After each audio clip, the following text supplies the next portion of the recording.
요한계시록 17장 7절에서 18절 말씀. 천사가 이르되 왜 놀랍게 여기느냐? 내가 여자와 그가 탄 7머리와 10뿔 가진 짐승의 비밀을 내게 이르리라. 내가 본 짐승은 전에 있었다가 지금은 없으나 장차 무적행으로부터 올라와 멸망으로 들어갈 자니, 땅에 사는 자들로서 창세 이후로 그 이름이 생명책에 기록되지 못한 자들이 이전에 있었다가 지금은 없으나 장차 나올 짐승을 보고 놀랍게 여기리라. 지혜 있는 뜻이 여기 있으니 그 7머리는 여자가 앉은 7산이요 또 7왕이라. 5은 망하였고 하나는 있고 다른 하나는 아직 이르지 아니하였으나 이르면 반드시 잠시 동안 머무르리라. 전에 있었다가 지금 없어진 짐승은 8째 왕이니 7 중에 속한 자라. 그가 멸망으로 들어가리라. 내가 보던 10뿔은 10왕이니 아직 나라를 얻지 못하였으나 다만 짐승과 더불어 임금처럼 한동안 권세를 받으리라. 그들이 한 뜻을 가지고 자기의 능력과 권세를 짐승에게 주더라. 그들이 어린 양과 더불어 싸우려니와 어린 양은 만주의 주시오 만왕의 왕이심으로 그들을 이기실 터이요 또 그와 함께 있는 자들 곧 부르심을 받고 택하심을 받은 진실한 자들도 이기리로다. 또 천사가 내게 말하되 내가 본 바 음녀가 앉아있는 물은 백성과 무리와 열국과 방언들이니라. 내가 본 바 이 10뿔과 짐승은 음녀를 미워하고 망하게 하고 벌거벗게 하고 그의 살을 먹고 불로 아주 사르리라. 이는 하나님이 자기 뜻대로 할 마음을 그들에게 주사 한 뜻을 이루게 하시고 그들의 나라를 그 짐승에게 주게 하시되 하나님의 말씀이 응하게까지 하심이라. 또 내가 본 그 여자는 땅의 왕들을 다스리는 큰 성이라 하더라. 아멘. 함께 기도하겠습니다. 하나님, 마지막 때를 향하여 달려가고 있는 이때에 우리 믿음의 사람들은 끊임없이 또 시험과 공격과 어려움에 놓여 있습니다. 하나님, 우리의 믿음을 담대하게 하여 주셔서 끝까지 온전한 믿음을 지켜갈 수 있도록 우리와 함께하여 주옵소서. 이 모든 말씀 예수님 이름으로 기도하였습니다. 아멘. 할렐루야. 십자가의 승리를 통해 우리에게 최후 승리를 허락하시는 우리 하나님의 이름을 높이 찬양합니다. 오늘 우리가 함께 나누는 말씀의 제목은 성도를 핍박하는 음녀 바벨론은 이라고 하는 말씀의 제목입니다. 우리가 주일에 묵상했었던 계시록 16장은 최후 심판에 대한 전체적인 내용을 서론처럼 설명해 주는 내용입니다. 그러면서 첫째 대적부터 시작해서 7번째 대적들이 쏟아지면서 이 땅의 심판에 대하여서 전체적인 이야기를 나누었죠.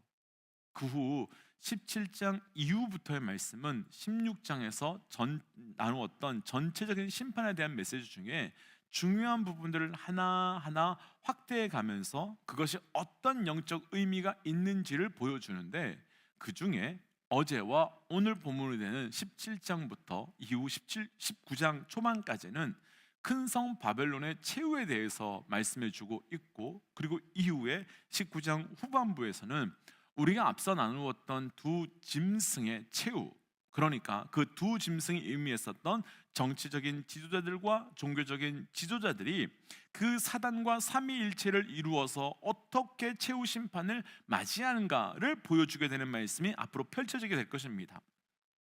특별히 오늘 말씀에서는 말씀의 제목처럼 큰 성 바벨론이 무엇인지를 설명해 주는데, 함께 말씀을 묵상하면서 마지막 때에 어떻게 우리 성도들을 그들이 핍박하고 공격하는지 함께 묵상하고 그 공격을 온전히 분별해냄으로써 최후 승리하는 은혜가 우리 모두에게 있으시기를 주의 이름으로 축복하며 또한 도전합니다.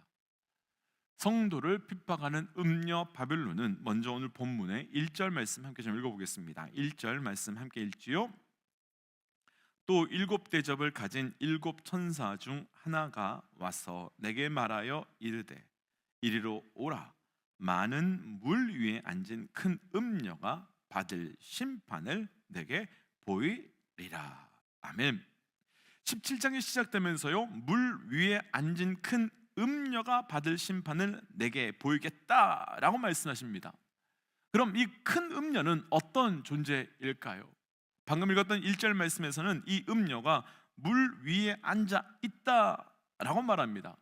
그러면 이 음녀가 어떤 존재인지를 보려면 그 물 위에 앉아 있다는 것이 무슨 의미인지를 보아야 되죠. 자, 먼저 오늘 본문의 15절 말씀 함께 좀 읽어보겠습니다. 15절입니다.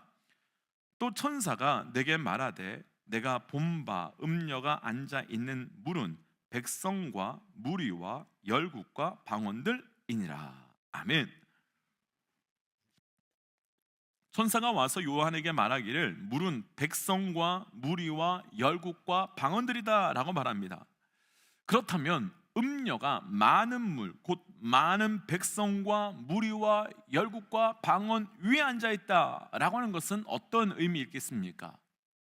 물이 아주 많다라고 되어 있었죠.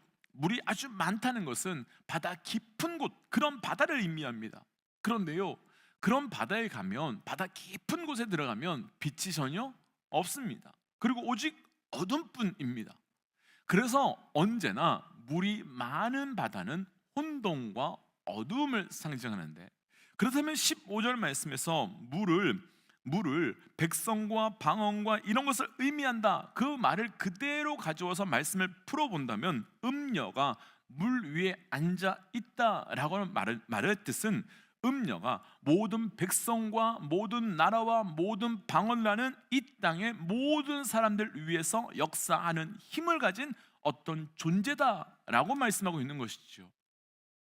그런데 오늘 말씀에서는 이 음녀가 또 다른 곳에 있는 것도 우리에게 보여주고 있는데요. 자, 3절 말씀 한 번 더 읽어보고 말씀을 좀 더 묵상해 볼게요. 3절입니다. 곧 성령으로 나를 데리고 광야로 가니라. 내가 보니 여자가 붉은빛 짐승을 탔는데 그 짐승의 몸에 하나님을 모독하는 이름들이 가득하고 7 머리와 10 뿔이 있으며. 아멘. 이 음녀가 붉은빛 짐승 위에 앉아있다라는 것을 또 보게 됩니다. 그럼 또 이 붉은빛 짐승은 어떤 존재이겠습니까? 이 존재가 어떤 존재인지 힌트를 주는 말씀이 있는데요, 3절 끝부분에 가보시면 7 머리와 10 뿔이 있다라고 말합니다. 혹시 우리가 이전에 7 머리와 10 뿔에 대한 말씀을 나누었는데 기억하시는지요? 13장 1절 말씀에서 우리가 이미 나누었는데, 그때 7 머리와 10 뿔을 가진 존재에 대해서 우리는 정치적 힘을 가지고 사단을 숭배하고 또 찬양하도록 만드는 지도자들이다 라고 나누었습니다. 그런데 지금 그 음녀는 용이 보내었던 그런 정치적 지도자 위에 올라타 있습니다. 우리가 전에 이 짐승에 대해서 나눌 때 이 짐승의 특징은 예수 그리스도를 흉내내는 짐승이었습니다. 그래서 그는 죽었다가 다시 살아난 예수 그리스도를 흉내내기도 했었고, 그리고 법으로 통치하고 있는 예수 그리스도, 곧 말씀으로 통치하는 예수 그리스도를 자신들이 법을 만들면서 흉내내기도 했었죠. 그런데 오늘 본문은 또 다른 예수 그리스도의 모습을 이들이 흉내를 내고 있는 것을 보게 되는데요, 다시 한 번만 더 8절 말씀을 좀 읽어보고 더 깊이 있게 들어가 볼게요. 8절입니다. 내가 본 짐승은 전에 있었다가 지금은 없으나 장차 무적행으로부터 올라와 멸망으로 들어갈 자니 땅에 사는 자들로서 창세 이후로 그 이름에 생명책에 기록되지 못한 자들이 이전에 있었다가 지금은 없으나 장차 나올 짐승을 보고 놀랍게 여기니라. 아멘. 지금 그 짐승의 특징에 대해서요, 전에는 있었는데 지금은 없다라고 말합니다. 그런데 거기서 끝나지 않고요, 또 나중에 보시면 다시 무정행으로부터 올라오게 될 것이다 라고 말합니다. 혹시 전에는 계셨지만 지금은 계시지 않고 그러나 다시 오실 것이다 라고 한 이 말씀을 한 분이 누구신지 아시는지요? 맞습니다. 바로 우리 주 예수 그리스도입니다. 우리 주님이 전에는 이 땅에 우리와 함께 계셨습니다. 그런데 우리를 위하여 십자가를 지시고 죽으셨고 그 이후에 승천하심으로 지금은 어떠하신지요? 지금은 이 땅에 보이지 않습니다. 그러나 우리가 예배 때마다 고백하고 있는 그 사도신경 말씀을 보시면 저리로서 산 자와 죽은 자를 심판하러 오신다라고 말하며 그 하늘에서부터 다시 오실 분임을 분명히 고백합니다. 그런데 오늘 이 짐승은 무적행으로부터 올라온다라고 말하지요. 예수님은 하나님의 아들 예수 그리스도는 저리로서부터 땅으로 내려오시는 분이신데, 그러나 이 짐승은 무적행으로부터 올라오는 짐승으로서 지금 이 짐승 또한 예수 그리스도를 흉내내고 있는 겁니다. 그러니까 우리가 13장에서는 죽었다가 다시 사신 예수 그리스도를 흉내내었다라고 한다면, 오늘 17장에서는 다시 오실 예수 그리스도를 지금 이 짐승이 흉내내고 있고, 또 정치적 힘을 가지고 있는 그 어떤 지도자가 그 예수 그리스도를 흉내내고 있는 것을 보여주고 있는 것입니다. 오늘 말씀에서는 이 심정에 대해서 또 한 가지, 이 부분에서 또 한 가지 말씀이 등장하는데요. 또 말씀 하나 더 읽어볼게요. 10절과 11절입니다. 10절 11절. 또 7왕이라 5은 망하였고 하나는 있고 다른 하나는 아직 이르지 아니하였으나 이르면 반드시 잠시 동안 머무르리라.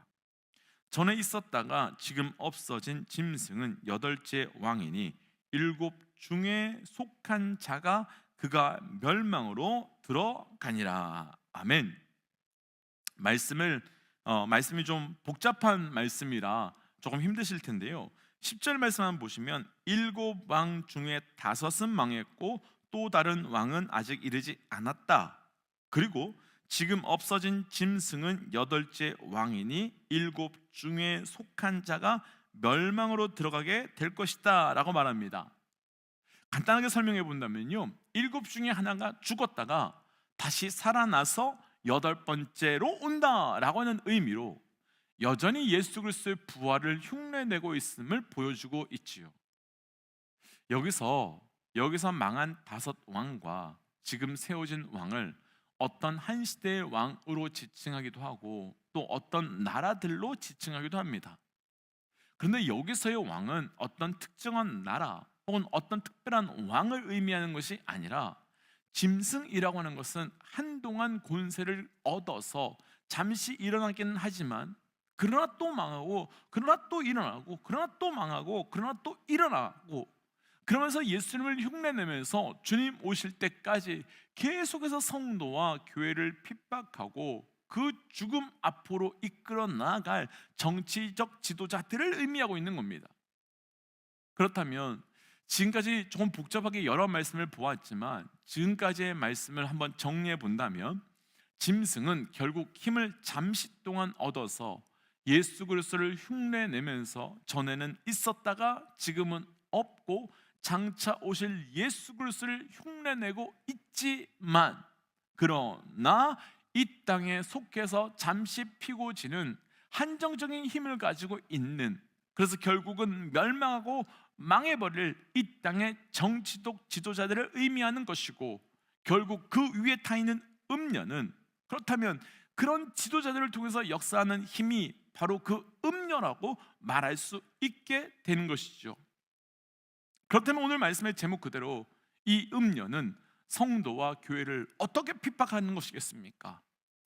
예수 그리스도를 흉내내면서 예수 그리스도와 같이 영원한 힘을 가지지 못하는, 그래서 결국 잠깐 있었다 사라지는 이 땅의 정치적 지도자들을 다스림으로 그들을 통해 성도와 교회를 핍박하는 것이다 라고 말씀하고 있는 것입니다.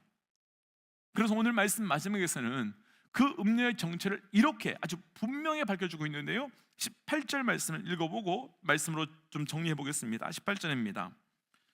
또 내가 본 그 여자는 땅의 왕들을 다스리는 큰 성이라.